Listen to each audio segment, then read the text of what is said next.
மாநில உரிமை தொடர்பாக முதலமைச்சர் ஒரு தீர்மானம் கொண்டு வந்திருந்தாரு. அதற்கு அதிமுக எந்தவித கருத்தும் தெரிவிக்கல. இது வருத்தம் அளிக்குதுன்னு முதலமைச்சர் சொல்லியிருக்காரு. கடந்த காலங்களில் திமுக கொண்டு வந்திருக்கக்கூடிய தீர்மானங்களுக்கு அதிமுக கருத்து வேறுபாடு இருந்தாலும் அதற்கு ஆதரவு தெரிவிச்சிருந்தாங்க. ஆனா இந்த விஷயத்துல எதுவும் எடுக்கல அப்படின்றாரு. அருமையான கேள்வி கேட்டீங்க. இதனை கேள்வி கேட்பேன்னு நினைச்சிட்டு இருந்தேன். சிந்திச்சு பாருங்க.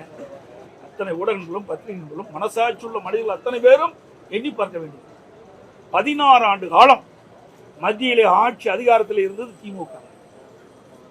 இந்த 16 ஆண்டு காலம் ஆட்சி அதிகாரத்தில் இருக்கின்ற பொழுது அப்பொழுது திமுக மாநில சுயாட்சியை சட்டத்தை கொண்டு வந்து நிறைவேற்றப்பட்டிருந்தால் இந்த பிரச்சனை எழுந்திருக்காது.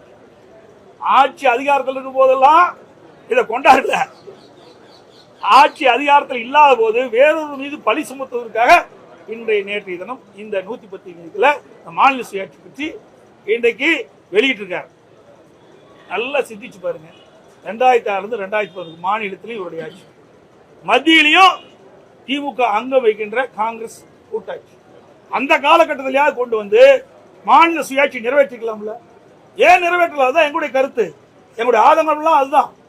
ஒரு வாய்ப்பு கிடைக்கின்ற பொழுது தமிழ்நாட்டு மக்களுடைய நலன் சார்ந்த பிரச்சனையை நிறைவேற்றிக்கலாம். அதை தவற விட்டுட்டீங்களே. இப்போ அடுத்த ஆண்டு தேர்தல் வர இருக்கு. அந்த தேர்தல் வருவதற்கு இன்றைக்கே நாடகத்தை ஆரம்பிச்சிட்டார். திராவிட முன்னேற்ற கழக அரசு மீது மக்கள் கொந்தளிப்போடு இருக்கிறாங்க, மிகப்பெரிய வெறுப்போடு இருக்கிறாங்க. திராவிட முன்னேற்ற கழக ஆட்சி அகற்ற வேண்டும். 2026 சட்டமன்ற தேர்தலில் வாக்காளர் பெருமக்கள் எதிர்நோக்கி கொண்டிருக்கிறாங்க. அதை மடைமாற்றுவதற்காக, அதை திசை திருப்புவதற்காக இன்றைக்கு மாநில சுயாட்சி என்ற ஒரு நாடகத்தை நேற்றைய தினம் அரங்கேற்றிருக்கிறார்.